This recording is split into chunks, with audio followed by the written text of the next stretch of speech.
بسم اللہ الرحمن الرحیم. آپ کی رائے کے ساتھ میں ہوں رجا کفیل، اور آج میرے مہمان ہیں سردار بابر منگوال صاحب. یہ سیاسی و سماجی شخصیت ہیں.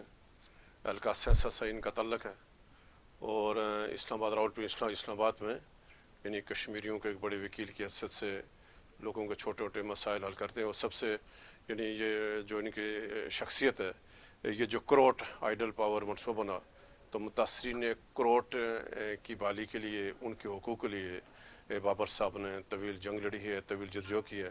تو آج ہم نے ان کو دعوت دی ہے، اور ان کے ساتھ ہیں اعجاز عباسی صاحب ہیں، ہمارے جو سینئر تجزیہ کار ہیں جموں کشمیر ڈیجیٹل کے. تو ہم ناظرین آج ہمارے جو موضوعات ہیں بات کریں گے، جو آزاد کشمیر کی مجموعی سیاسی صورتحال ہے، ہم کے اس کے اوپر بات کریں گے. پھر جو نئی سیاسی جماعت جو بنانے کی بات گشت ہیں، پھر ہے یہ کہاں تک معاملہ ہے، کیا کوئی سنجیدہ اس میں کوئی جو مہم ہے، یا ایسے صرف ہے سوشل میڈیا کی حد تک یہ جو ہے نا یعنی شور شراب ہے. پھر ہم جو بات کریں گے کہ جو سابق وزیر اعظم آزاد کشمیر سردار تنویر الیاس خان صاحب، جو کشمیر روز کے ملازمین ہیں کو 300 سے زائد جو ملازمین کے اپنی طرف سے افطاری یعنی دے رہے تھے. آج یعنی 10واں روزہ ہے، اور 10 روز پہلے بھی دیتے رہے اور پچھلے سال بھی یہ دیتے رہے. اور آج اطلاعات یہ ہیں کہ وزیر اعظم آزاد کشمیر نے سردار تنویر الیاس خان صاحب کی طرف سے جو بھیجی گئی افطاری ہے، اس کے اوپر انہوں نے پابندی یعنی لگا دی، انکار کر دیا ہے کہ آج سے ان کی طرف سے جو کشمیر روز پابندی افطاری اب یہ نہیں یعنی دی جا سکے گی. پھر جو آزاد کشمیر میں بلدیاتی نمائندگان نے اپنے حقوق کے لیے جو 2 سال سے یعنی طویل جدوجہد کی ہے، اور ہائی کورٹ نے ان کے حق میں فیصلہ بھی کیا، اور ابھی تک جو حکومت ہے ان کے عدالتی فیصلے پر، ہائی کورٹ کے فیصلے پر عمل درآمد سے مکمل انکاری ہے. اور آج آزاد کشمیر وزراء نے مظفر آباد میں پریس کانفرنس کی وزیر بلدیات راجہ فیصل ممتاز راٹھور صاحب نے اور اعلان کیا کہ ہم جو طے پانے والا معاہدہ ہے، یعنی جو بلدیاتی نمائندگان اور حکومتی کمیٹی کے درمیان، اس معاہدے کے مطابق قانون سازی کریں گے. اعلان کیا آج حکومت نے کہ ہم اس کے ساتھ یعنی قانون سازی کرنے جا رہے ہیں. ہائی کورٹ کا فیصلہ نہیں، بلکہ جو معاہدے کے تحت ہم یعنی قانون سازی کریں گے. تو یہ 3-4 موضوعات ہیں. تو آغاز کرتے ہیں سردار بابر صاحب سے. بابر صاحب، آپ کو ہم جموں کشمیر ڈیجیٹل ہم آپ کو خوش آمدید کہتے ہیں. تو ایک تو یہ میرا سوال آپ سے یہ ہے کہ آپ ظاہر ہے گراس روٹ لیول سے آپ نے جدوجہد کی ہے، سیاسی کارکن ہیں، مسلم کانفرنس سے آپ کا طویل آپ کا تعلق ہے. تو ایک تو یہ بتائیں کہ جو آزاد کشمیر جو بلدیاتی نمائندگان ہیں، اور 31-32 سال الیکشن ہوئے، اور طویل جدوجہد بھی لوگوں کو کرنے پڑی اس بلدیاتی نظام کے دوبارہ بحال ہونے میں. بحال ہو گیا، پھر 2 سال سے یہ لوگ اپنے حقوق کے لیے جنگ یعنی ان کی جدوجہد ہو جاری ہے. اور ہائی کورٹ نے تاریخی فیصلہ دیا، لیکن ابھی وزیر اعظم صاحب حکومت انکاری ہے کہ ہم ان کو حقوق نہیں دیں گے. آپ اس کو پوری صورتحال کو کیا دیکھ رہے ہیں کہ یہ جو بلدیاتی نمائندگان الیکشن ہوئے، پھر ابھی تک ان کے حقوق کیوں رکاوٹ ڈال جا رہا ہے؟ بسم اللہ الرحمن الرحیم. ایاک نعبد و ایاک نستعین. بہت مہربانی راجہ کفیل صاحب اور ہمارے سینئر عباسی صاحب. جو بلدیاتی الیکشن ہمارے 32.5 سال بعد ہیلڈ ہوئے، اور یہ بھی میں سمجھتا ہوں کہ مرحوم منت عمران خان کا جو ویژن تھا، انہوں نے کہا تھا کہ یہ ہوں گے، اور تنویر الیاس صاحب کی مہربانی کہ انہوں نے یہ منعقد کروائے. اس سے پہلے 2 الیکشن 92 میں ہوا اور 87 میں الیکشن ہوا تھا. تو وہ یہ بنیادی طور پر بلدیاتی الیکشن جو ہے وہ ایک ریاست کی لیڈرشپ کو پروموٹ کرنے کے لیے، اس کو جنریٹ کرنے کے لیے وہ پنیری آتی ہے جو آگے جا کے پوری جمہوری معاشرے میں تو ہوتا ہے. جہاں بھی جو سب سے بڑی خرابی آئی ہے وہ یہ ہے کہ یہ جو موجودہ لیڈرشپ ہے، جو منسٹر ہیں، جو ایم ایل ایز ہیں، انہوں نے جکڑ لیا ہے سیاست کو. اب یہ اپنا شیئر نہیں کرنا چاہتے کسی طرح بھی کسی سے، تاکہ وہ کوئی پروموٹ ہی نہ ہو اور یہی رہیں. اور آپ دیکھ لیں برنالہ سے لے کے نیلم تک آپ دیکھ لیں گے لوگ اپنے کے بعد اپنے بچوں کو اور اپنے پوتوں کو سیاست میں لے آئے. اور اس کی وجہ یہی ہے کہ بلدیاتی الیکشن کا نہ ہونا ہے. تو بلدیاتی الیکشن طالب علموں کے جو اسٹوڈنٹ یونین تھی، یہ بنیادی طور پر اس جمہوری سیٹ اپ کو پروموٹ کرنے کے لیے، نئی لیڈرشپ کو جو ہے وہ نکال کے لانے کے لیے، تاکہ معاشرے کو، ملک کو، ریاست کو بہتر طریقے سے آگے لے جائے. لیکن جو سب سے بڑی خرابی جو ابھی ٹکراؤ آ گیا ہے، آپ یہ سمجھتے ہیں کہ بلدیاتی نظام نمائندوں اور جو حکومت بیٹھی ہے اس کی بنیادی وجہ کیا ہے؟ بنیادی وجہ یہ ہے کہ یہ جماعتی طور پر ہوئے تھے. اب بلدیاتی الیکشن کیا ہوئے تھے؟ جماعتی بیسس پہ ہوئے تھے. اگر یہ سیٹ اپ رہتا جس طرح ابھی اب بنا دیا ہے، ہمیں نہیں پتا کس جماعت کی حکومت ہے، کس کے پاس اختیار ہے، کیا ہے یہ ہائبرڈ نظام جو اپنے بنایا ہے. بنیادی خرابی یہ آئی ہے کہ اگر بلدیاتی نظام